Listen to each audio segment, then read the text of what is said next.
Lieber Emmanuel, schön, dich wieder hier in Berlin begrüßen zu können. Und ausdrücklich freue ich mich natürlich nach der Wahl in Frankreich. Ich gratuliere dir noch einmal von ganzem Herzen. Frankreich hat sich in dieser Wahl ganz klar für Europa entschieden. Das ist ein gutes Zeichen, denn gerade in diesen schwierigen Zeiten ist ein solches Bekenntnis wichtig. Wir beide sind uns seit langem einig. Unsere Länder können nur dann erfolgreich die großen Herausforderungen dieser Zeit bewältigen, wenn wir gemeinsam vorgehen im Rahmen eines starken und souveränen Europas. Diesen Weg wollen wir gemeinsam weitergehen und darauf freue ich mich ganz besonders, weil damit sehr viele wichtige Gestaltungsaufgaben, aber auch wichtige Entscheidungen für die nächste Zeit verbunden sind. Das ist dein erster Auslandsbesuch hier nach Deutschland führt. Das freut mich natürlich besonders und vor allem ehrt es mich und uns, denn das ist schon etwas Besonderes. Ich glaube, unverändert ist die gute Zusammenarbeit zwischen Deutschland und Frankreich wichtig ist für die Entwicklung unseres déterminante pour l'avenir et l'évolution de notre Europe, pas seulement parce qu'elle dépend de nos deux seuls pays, mais parce que nos deux pays sont importants pour une bonne cohésion au sein de l'Union européenne. C'est pourquoi une bonne coopération entre la France et l'Allemagne est toujours un signe favorable pour les progrès en Europe. Que cette visite aujourd'hui coïncide aussi avec la journée de l'Europe, justement, est un symbole tout particulier qui s'inscrit parfaitement dans la démarche que nous poursuivons. Et c'est ce message-là que nous voulons envoyer aussi ce soir. Sur l'initiative de la présidence française du Conseil de l'UE, de nombreux monuments partout dans l'Europe porteront les couleurs de l'Ukraine. Ici, la porte de Brandebourg et à Paris, la tour Eiffel. Nous sommes solidaires les uns des autres et nous nous tenons aux côtés de l'Ukraine qui fait partie de la famille européenne. Lors de la journée de l'Europe en 2021, tu avais ouvert la conférence sur l'avenir de l'Europe à Strasbourg. Et à l'époque, la pandémie semblait encore être le plus grand défi pour notre Union. Personne n'aurait pu imaginer qu'aujourd'hui, un an, jour pour jour, la paix en Europe serait rompue en raison de l'épouvantable guerre d'agression de la Russie. Qu'un pays européen voisin soit sauvagement attaqué, que des millions de personnes se trouvent sur la fuite, que d'innombrables personnes en Ukraine ont dû se confronter à la mort, à la souffrance et à la destruction. Nous sommes tous saisis d'effroi, mais cela nous soude également parce que nous devons agir ensemble. Nous vivons un tournant historique, j'ai pu le dire au déclenchement de la guerre, mais nous vivons aussi la force incroyable qui se dégage de notre cohésion, de notre solidarité et de notre unité en tant que démocrates, en tant qu'Européens et en tant que membres de la communauté transatlantique. Ces jours-ci, nous nous rendons d'autant plus compte de quelle prospérité, de quelle liberté, de quelle sécurité nous jouissons au sein de l'Union européenne et en tant que membres de l'OTAN. Et nous sommes fermement déterminés à défendre les fondements de notre vivre ensemble, la liberté, la paix, la démocratie, l'état de droit, l'économie sociale de marché, l'équité et une approche durable de notre environnement. Nous le ferons ensemble et avec toutes nos forces. C'est la raison d'être de la coopération franco-allemande et l'amitié franco-allemande est plus importante que jamais en tant que pierre angulaire, moteur et source d'inspiration pour le projet européen, comme j'ai pu le dire. Et je me réjouis de te savoir à mes côtés, cher Emmanuel, en tant qu'ami proche et fiable. L'Europe, nous ne la réussirons qu'ensemble, nous en sommes convaincus tous deux, que ce soit à l'échelle des chefs d'État et de gouvernement ou à l'échelle de toutes nos citoyennes et de nos citoyens. Les sociétés ouvertes, les démocraties vivantes, c'est la marque de fabrique et la force de l'Europe. Et c'est aussi le signal qui a été envoyé depuis la cérémonie de clôture de la conférence de l'avenir de l'Europe en cette journée de l'Europe 2022. Et nous sommes d'accord, nous voulons transposer rapidement ces formidables idées de nos citoyens et citoyennes pour que l'Europe devienne plus flexible et efficace. Et c'est ce pourquoi nous allons nous engager. Nous voulons aussi envoyer un signal aux États des Balkans occidentaux. Nous allons tenir nos promesses. Il faut dépasser les obstacles qui se dressent encore devant nous pour avoir cette approche raisonnable et fiable. Et je me réjouis que tu aies également rappelé cette perspective. Les États des Balkans occidentaux font partie de la famille européenne. daran, ihr den Weg in unser gemeinsames Europa weiter zu begleiten. Und da sind jetzt die Prozesse festgelegt. Die Europäische Union bearbeitet die vorgeschlagenen Anträge und die Kommission wird bald ihre Bewertung vorlegen. Es geht auch darum, dass wir weiter enger zusammenarbeiten. Il s'agit aussi de coopérer plus étroitement en Europe, dans l'Union européenne, bien sûr, mais au-delà également. Quand on parle des États démocratiques du continent européen, il s'agit de propositions très intéressantes et je me réjouis des discussions avec toi et nos homologues au sein du Conseil européen. Nous avons de nombreux sujets de discussion aujourd'hui. La question de la guerre et de la paix en Europe. Et nous nous tenons fermement et de manière indéfectible aux côtés de l'Ukraine en la soutenant sur le plan financier, humanitaire et militaire avec des livraisons d'armes pour mettre un terme à cette guerre. L'injustice ne doit pas l'emporter et les frontières en Europe ne doivent pas être déplacées par la force. Nous allons faire tout ce qui est nécessaire pour éviter une extension du conflit à d'autres pays et pour renforcer nos capacités de défense. Lors du Conseil européen extraordinaire fait en mai, nous allons donc réfléchir à la manière de mieux coordonner et de rendre plus efficaces nos investissements dans la défense européenne. Et bien sûr, nous voulons faire avancer plus rapidement les projets d'armement franco-allemands. Lors du sommet de l'OTAN, en juillet, à Madrid, nous allons décider de l'orientation future de l'Alliance transatlantique et de l'adaptation militaire nécessaire à cette nouvelle situation sécuritaire. Mais nous savons que la sécurité n'englobe pas seulement la sécurité militaire. Il y a bien d'autres questions qui comptent. Par exemple, les conséquences du changement climatique qui sont dramatiques. Nous devons transformer notre approvisionnement énergétique pour nous détacher des énergies fossiles et nous rapprocher des énergies renouvelables. C'est absolument nécessaire et la guerre rend cela encore plus urgent. Je voudrais aussi saisir l'occasion pour remercier la France de sa présidence très réussie du Conseil de l'Union européenne, notamment dans ce contexte difficile. Nous sommes devant l'immense défi d'assurer notre approvisionnement énergétique et de maintenir dans le même temps la stabilité des prix des biens de consommation courante. La situation sécuritaire impose aussi un autre sujet à l'ordre du jour. Nous voulons avancer rapidement vers des accords concrets pour l'intégration des 6 États des Balkans occidentaux. Ce sont donc des projets sur lesquels nous voulons avancer ensemble avec la France. Et nous allons donc faire en sorte que rapidement, après les législatives, dès le mois de juillet, nous organisions un Conseil des ministres franco-allemand avec l'objectif de donner un nouvel élan à l'Europe. Cher Emmanuel, j'ai hâte. Vielen Dank, Herr Bundeskanzler, lieber Olaf. Invitation à Berlin. Je suis heureux de te retrouver, de vous retrouver tous pour, en effet, mon premier déplacement international après mon investiture pour ce deuxième mandat avant-hier. Et il était évident pour moi que ce premier voyage viserait à marquer la force, l'importance de l'amitié franco-allemande. Ce souhait m'était d'autant plus cher que nous nous retrouvons pour ce premier déplacement que je fais à l'étranger, en cette journée de l'Europe, le 9 mai, comme tu l'as rappelé, pour célébrer ce projet politique unique au monde que l'Allemagne et la France ont contribué à façonner en surmontant les gouffres qui s'étaient créés entre nos deux pays au cours des conflits mondiaux. Et je souhaite que l'amitié qui unit nos deux pays et qui nous unit puisse nous permettre, dans les semaines, les mois, les années qui viennent, de continuer de construire de grandes choses. Ensemble, nous portons l'ambition d'une Europe plus forte, plus souveraine, plus unie, plus démocratique, à hauteur des défis de sécurité en particulier auxquels nous sommes confrontés. Nous savons les grands chantiers qui nous attendent. Nous savons aussi le tournant écologique et numérique, la transformation de nos économies et de nos sociétés qui implique là aussi une mobilisation de nos deux pays et de notre Europe. Nous avons donc beaucoup de travail. Tu l'as rappelé. D'abord sur le plan bilatéral, et nous allons nous y atteler.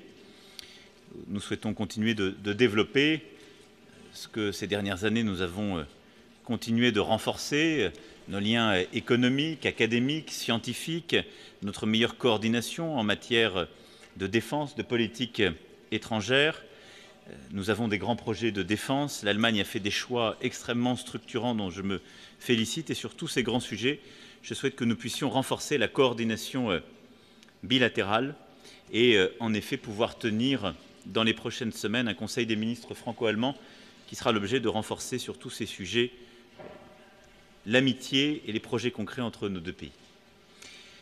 Ensuite, bien évidemment, c'est la situation géopolitique en Europe et la guerre lancée par la Russie en Ukraine qui, aujourd'hui, nous touche profondément, touche l'ensemble de nos compatriotes, notre Europe, et nous a conduits à agir ensemble pour essayer d'abord de stopper cette guerre et ensuite de tout faire depuis le mois de février dernier pour pouvoir obtenir un cessez-le-feu, éviter par tout moyen l'élargissement du conflit, soutenir l'Ukraine et les Ukrainiens, sanctionner la Russie.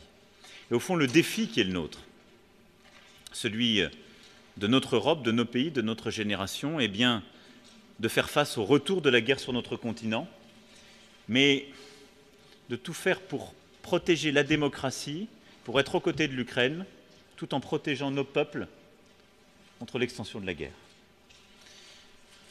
Nous continuerons sur ce sujet de nous coordonner étroitement et d'agir ensemble comme nous l'avons fait depuis le début, en aidant l'Ukraine, et en continuant de le faire. Nous avons pris ensemble des décisions importantes ces dernières semaines et en continuant en effet de nouvelles sanctions. Sur ce sujet, nous aurons, nous le savons, des décisions importantes à prendre dans les prochains jours au niveau européen. Nous en parlerons ce soir.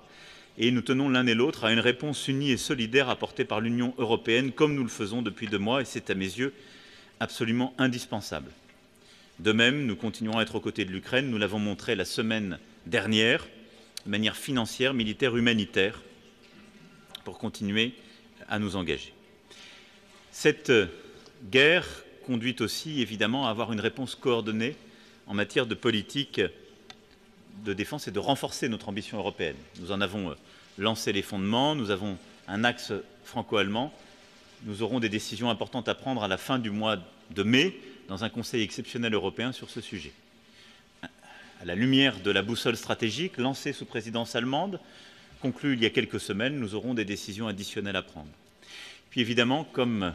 le chancelier vient de le rappeler, en matière d'énergie, nous devons aussi à la fois réduire la dépendance européenne aux énergies fossiles russes, ce qui est cohérent avec notre stratégie écologique, le faire beaucoup plus vite, beaucoup plus fort, ce qui est cohérent aussi avec nos sanctions, et protéger nos concitoyens et nos entreprises des effets en termes de prix. À ce titre, nous aurons plusieurs décisions européennes à prendre. Nous avons commencé de le faire il y a plusieurs semaines, mais pour accélérer cet agenda de sortie de la dépendance aux énergies fossiles russes et pour mieux protéger nos économies des conséquences directes et indirectes. Nous reviendrons là aussi sur ce sujet et l'agenda commun. Cette stratégie européenne implique évidemment de ne pas oublier aussi nos fondamentaux. Nous aurons dans les prochaines semaines à continuer de travailler ensemble sur notre agenda climatique en pleine cohérence, Fit for 55, sur la politique d'investissement en la matière que nous devons prendre et sur notre politique de voisinage et en particulier la situation dans les Balkans occidentaux, comme vient de le rappeler Monsieur le chancelier. C'est pourquoi nous avons décidé de tenir au mois de juin un sommet des Balkans occidentaux qui se tiendra juste avant notre sommet européen. Et nous aurons un travail franco-allemand étroit et coordonné pour pouvoir justement, sur l'ensemble de ces situations, œuvrer ensemble pour permettre d'abord de régler les situations de différends qui existent encore et clarifier pour l'ensemble des pays des Balkans occidentaux l'agenda européen qui est le leur. Plus largement, j'ai fait ce matin plusieurs propositions au nom de la France dont nous discuterons et nous en avons d'ailleurs plusieurs fois parlé, mais je crois pouvoir dire que nous partageons ensemble la conviction aussi qu'au-delà des Balkans occidentaux, nous avons la nécessité de repenser l'espace politique européen. C'est l'objectif de cette communauté politique européenne proposée ce matin pour pouvoir bâtir la paix, la stabilité et des coopérations sur les questions les plus géopolitiques de notre Europe. Puis au-delà de l'Europe, il y a évidemment toutes les grandes questions internationales et ces mois sont importants où l'Allemagne assure la présidence du G7 et la France la présidence tournante du Conseil européen. Je me félicite de notre parfaite coordination à cet égard.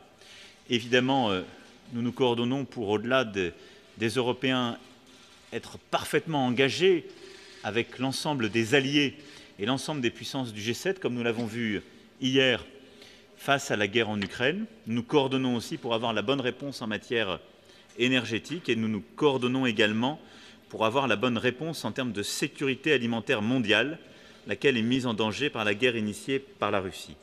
À cet égard, l'Allemagne et la France sont toutes deux lancées des initiatives en ce sens et nous profiterons de nos présidences pour faire progresser l'accès aux produits alimentaires au niveau mondial.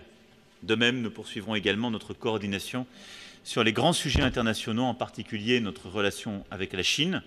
Nous aurons l'occasion de parler avec le président chinois l'un et l'autre dans les prochaines heures, et la situation au Sahel, où là aussi nous avons une forte implication l'un et l'autre.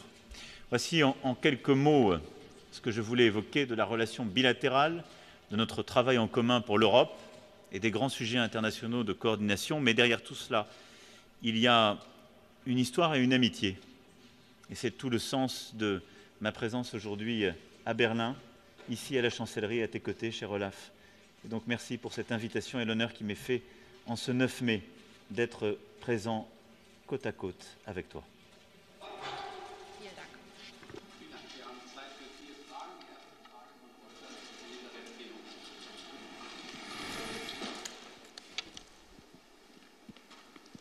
Oui, bonsoir Elisabeth Pinault. Guten Tag. Président, vous avez donc lancé à Strasbourg l'idée d'une communauté politique européenne qui pourrait rassembler des pays partageant les valeurs de l'Europe, alors que des pays comme l'Ukraine pourraient être conviés, peut-être le Royaume-Uni qui a quitté l'Union européenne. Est-ce que les Balkans pourraient également être dans ce groupe de pays, pourraient être concernés? Est-ce que vous pouvez préciser cette idée? Est-ce une confédération comme le propose Monsieur Letta? Monsieur le chancelier, que pensez-vous de cette idée? Et est-ce qu'on peut imaginer, dans un avenir proche, que vous alliez tous les deux la présenter à M. Zelensky à Kiev? Merci. Merci beaucoup. Je l'ai dit, l'idée vient du fait que nous constatons tous qu'il y a une réalité géographique. Nous sommes un continent qui s'impose à la simple lecture d'une map monde et que pour ancrer véritablement la démocratie en Europe et la stabilité, nous avons besoin de trouver la bonne forme politique et géopolitique de convergence et de stabilité. Jusqu'à présent, nous avons répondu à cette question par l'élargissement. Or, le degré d'intégration, d'intimité, de rapprochement, l'exigence des standards de notre Union européenne fait que cette perspective pour des États comme l'Ukraine ou plusieurs autres n'est pas atteignable à l'horizon de quelques années. Et je l'ai dit aussi par honnêteté, l'honnêteté que nous devons aux Ukrainiennes et aux Ukrainiens. Nous pouvons avoir une procédure accélérée, ce que nous sommes en train de faire, pour accepter le statut de candidat à l'adhésion pour l'Ukraine. Mais nous savons tous que, compte tenu de nos standards et de ces critères, il faudra des années, vraisemblablement des décennies, pour que l'Ukraine puisse vraiment rejoindre l'Union européenne. Est-ce ce que nous voulons? Le risque que nous prenons, c'est de désespérer ceux qui sont nos voisins et qui ont à la fois cette proximité géographique et qui sont attachés au même socle de valeurs que nous. Et j'insiste sur ce point car l'Ukraine aujourd'hui se bat bien pour cela et prend tous les risques pour cela. Il nous faut donc construire une nouvelle forme politique et pas simplement juridique. Nous avons une forme juridique, le Conseil de l'Europe, avec la Cour européenne des droits de l'homme, qui donne des droits, et laquelle d'ailleurs est menacée, bousculée par la sortie aujourd'hui de la Russie. Elle est plus large, elle a une autre histoire. Mais il nous faut trouver une forme politique qui permet d'arrimer à l'Europe des États qui partagent ces valeurs, qui sont dans cette géographie, et de bâtir ensemble une coordination politique, sans doute des formes de solidarité en termes de sécurité, et qui ne soient pas non plus la même chose que l'OTAN, mais qui soient des éléments de coopération, peut-être de solidarité à définir, des coopérations en termes d'énergie, car nous voyons l'intégration et la solidarité qu'il y a au sein de l'Europe sur ces questions énergétiques qui sont ô combien structurantes, de pouvoir avancer ensemble sur les questions d'infrastructure, de connexion, qui est au cœur de l'agenda que nous avons pour les Balkans occidentaux et entre les Balkans occidentaux et notre Europe, mais c'est vrai beaucoup plus largement, de circulation des personnes et en particulier des jeunesses. Cet agenda-là ne veut pas dire que des pays qui peuvent avoir un intérêt avec nous sur ces questions sont pour autant prêts à rentrer dans notre Union.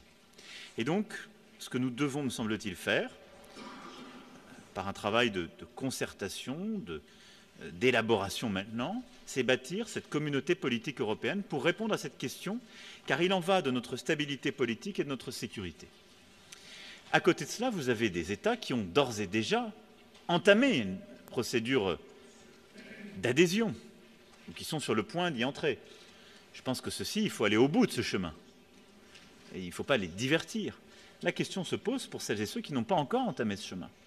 Se pose pour des pays comme la Bosnie-Herzégovine, qui sont beaucoup plus loin, ou d'autres dans les Balkans occidentaux.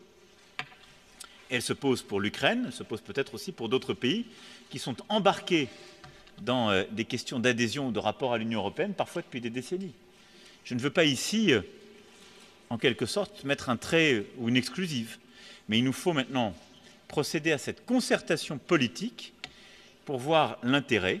Et comme vous l'avez très bien noté, c'est aussi peut-être un moyen de retrouver une stabilité et une autre forme de coopération avec des pays comme le Royaume-Uni qui a décidé de quitter notre Union européenne, mais qui peut avoir toute sa place dans cette communauté politique. À cet égard, je souhaite que par un travail étroit avec Monsieur le chancelier Scholz, nous puissions en effet concerter, et il est clair que c'est un des sujets que nous aurons ensemble à évoquer avec le président Zelensky.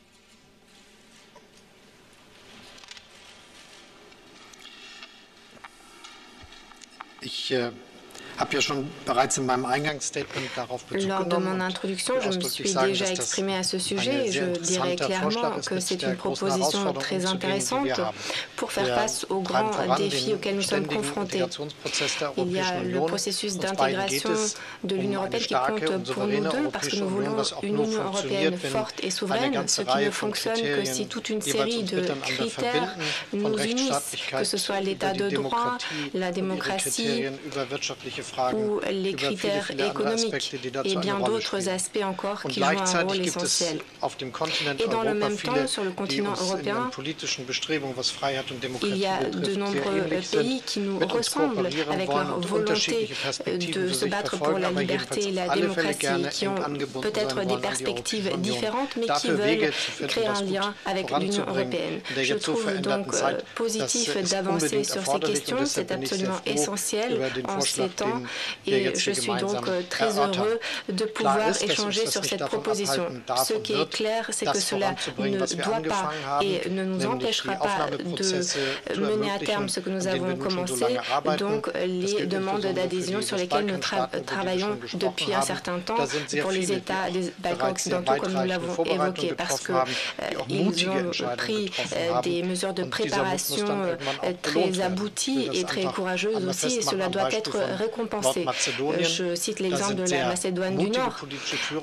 Il y a eu des leaders politiques très courageux qui ont fait des pas audacieux en ce sens pour que le processus d'adhésion puisse commencer. Et nous ne devons donc pas décevoir ces étapes courageuses.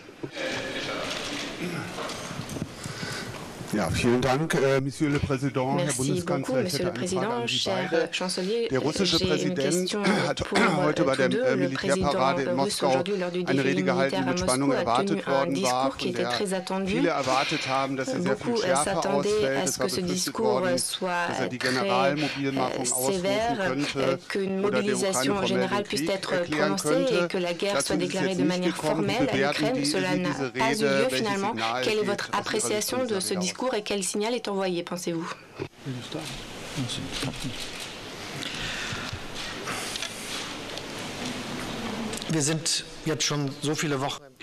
Cela fait de nombreuses semaines maintenant que nous assistons à cette guerre et nous devons donc avancer rapidement maintenant pour y mettre un terme. Notre revendication est claire, la guerre doit se terminer, il doit y avoir un cessez-le-feu et la Russie doit retirer ses troupes.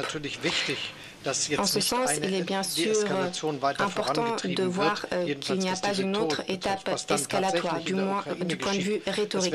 Ce qui se passe ensuite réellement sur le terrain terrain en Ukraine, nous allons le voir dans les prochains jours et dans les prochaines semaines. Mais en tout cas, ce qui doit être clair, c'est qu'il n'est pas possible d'imaginer que l'Ukraine puisse accepter une paix qui lui serait dictée à des conditions qui ne lui conviennent pas.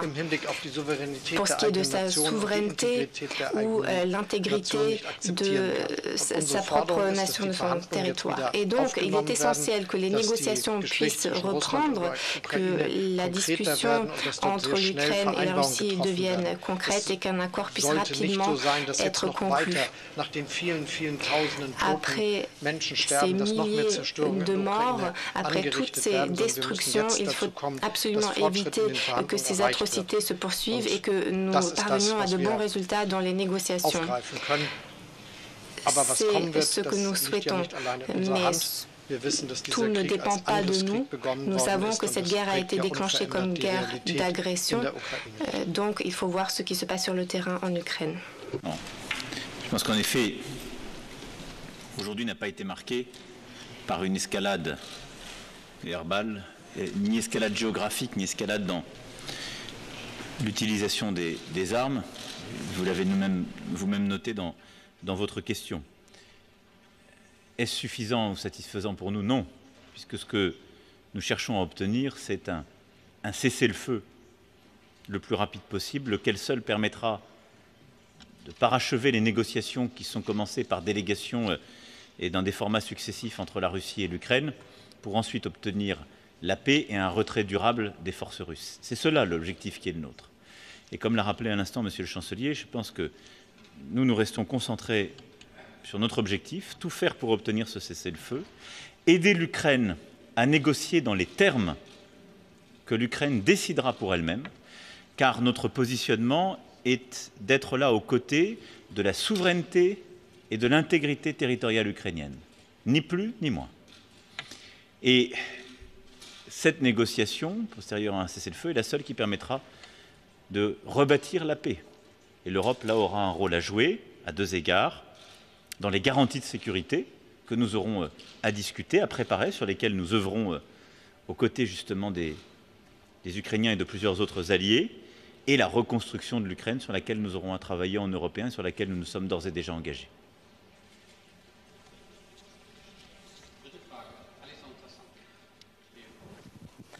Monsieur le Chancelier, Monsieur le Président, bonjour. Monsieur Macron, vous avez évoqué à Strasbourg la possibilité d'une révision des traités. Monsieur Scholz, êtes-vous pour cette initiative? Et si oui, comment allez-vous la soutenir? À peine cette annonce faite, Monsieur le Président, 13 pays ont évoqué un débat prématuré, un mauvais timing. Comment comptez-vous les convaincre? Et puis enfin, vous avez tous les deux évoqué un Conseil des ministres franco-allemand à l'été. Savez-vous, Monsieur le Président, quel Premier ministre français occupera le poste pour ce Conseil des ministres? Merci. Alors, sur la dernière question,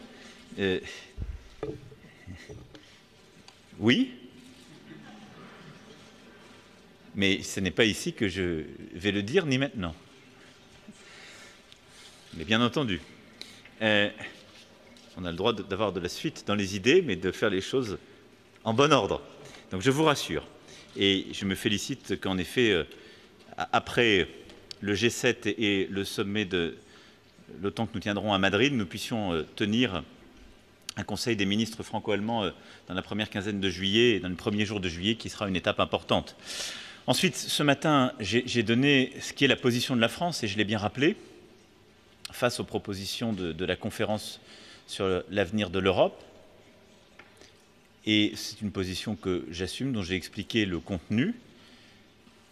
Pour reprendre les propositions faites par nos citoyens, nos parlementaires nationaux et européens, il y a beaucoup de choses qu'on peut faire dans le cadre de nos politiques. La présidente de la Commission, je m'en félicite d'ailleurs, a indiqué qu'elle en relèverait plusieurs. Il y a plusieurs choses et réformes que nous pouvons mettre en œuvre dans le cadre des décisions que nous prendrons dans les conseils successifs, qu'il s'agisse du climat, de l'emploi, de la croissance. Nous en avons parlé avec Monsieur le Chancelier, nous continuerons et nous le ferons. Puis il y a des choses qui nécessitent en effet des transformations plus profondes. J'ai marqué en effet ma disponibilité et mon soutien à cette initiative d'une convention avec un travail préalable, oserais-je dire, de cadrage. C'est-à-dire qu'avant de lancer la convention, il faut exactement en définir les objectifs, ce que j'ai dit ce matin en dressant quelques lignes. Je me suis exprimé au nom de la France, pas au nom du Conseil, en indiquant que nous aurons une première discussion exploratoire au mois de juin. Et à ce moment-là, des pays pourront dire ce pourquoi ils sont, ce contre quoi ils sont, et se positionner. C'est comme ça qu'on fait l'Europe. Il est évident que nous ne sommes pas 27 à penser la même chose au même moment.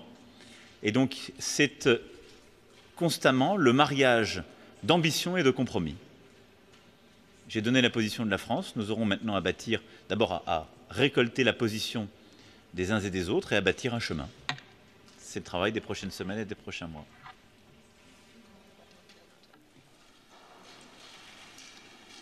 Ich bin sehr froh, dass diese Arbeiten stattgefunden haben, dass sich so viele Bürgerinnen und Bürger dort eingebracht haben. Und in der Tat ist es so, dass wir En effet, de nombreuses propositions ont trait à des champs politiques concrets. Que faut-il faire pour le climat, pour notre vivre ensemble social, etc. Et pour cela, nous n'avons pas forcément besoin de changer les structures préexistantes. Nous pouvons y réfléchir au sein des États membres, dans le Parlement européen et au sein de la Commission qui s'est déjà penchée activement sur ces questions.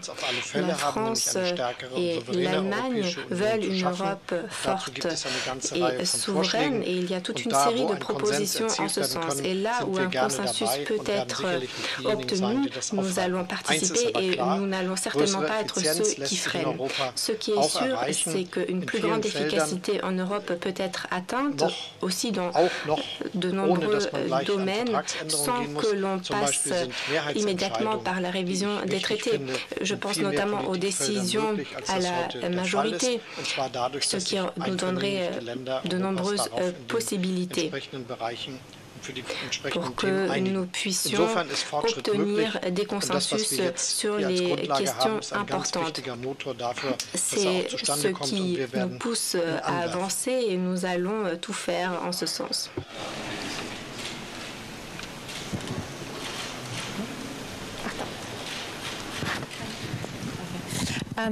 Herr Bundeskanzler, machen Sie sich Sorgen den Ruf und die Führungsposition Deutschlands innerhalb der Union European Union? Ich bin ein bisschen nervös, Deutsch zu sprechen.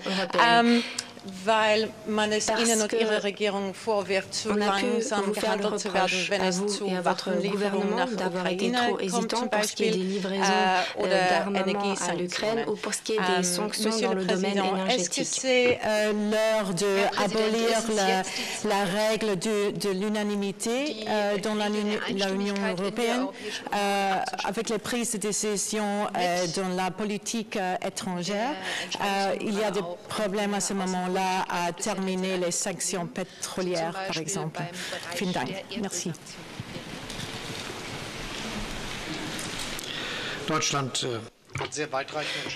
L'Allemagne a pris des décisions importantes.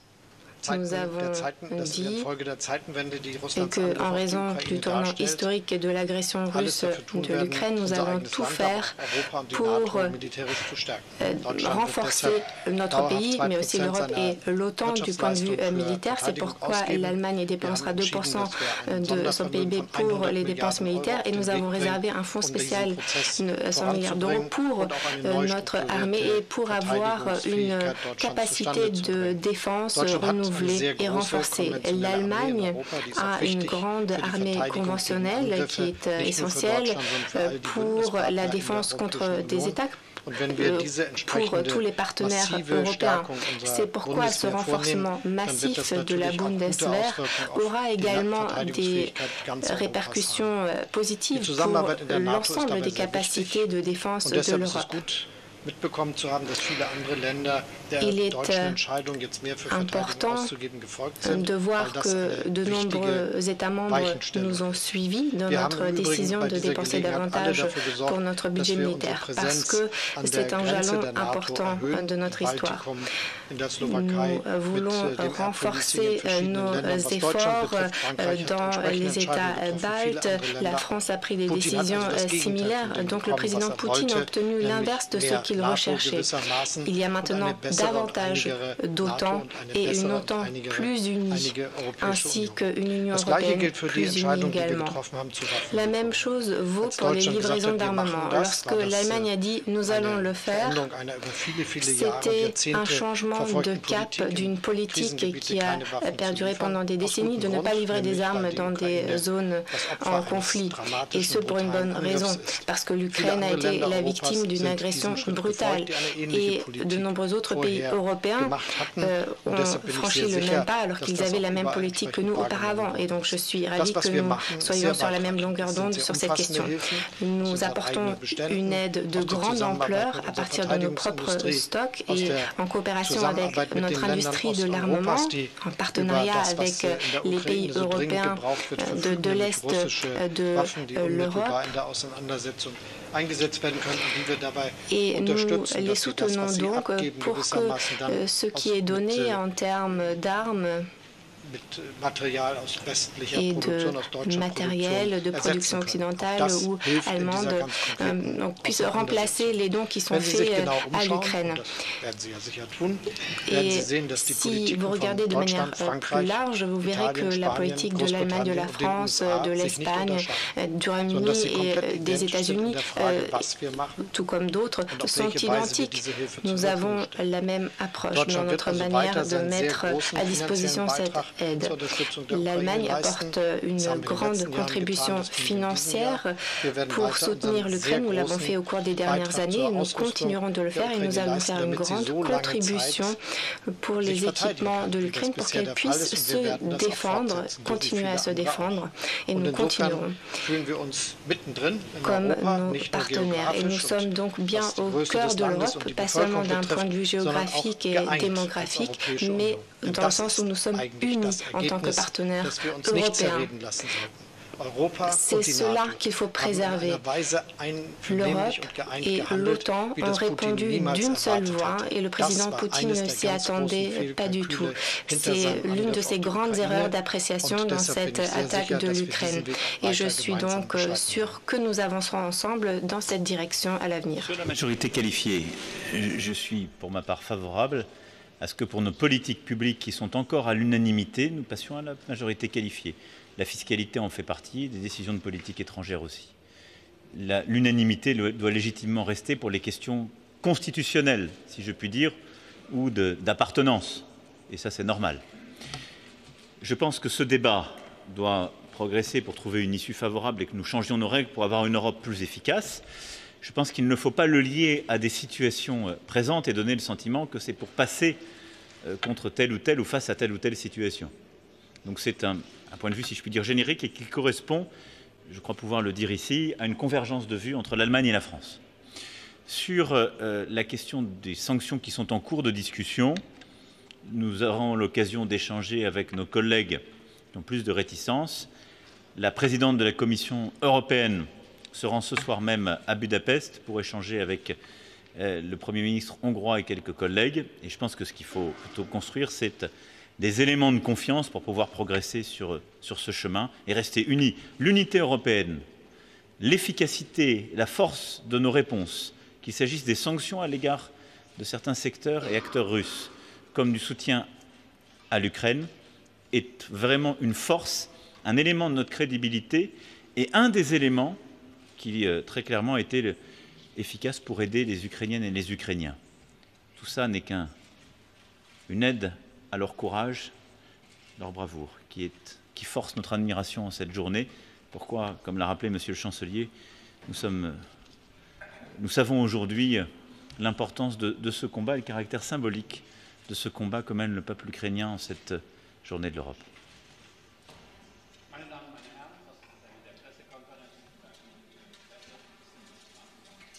Merci beaucoup.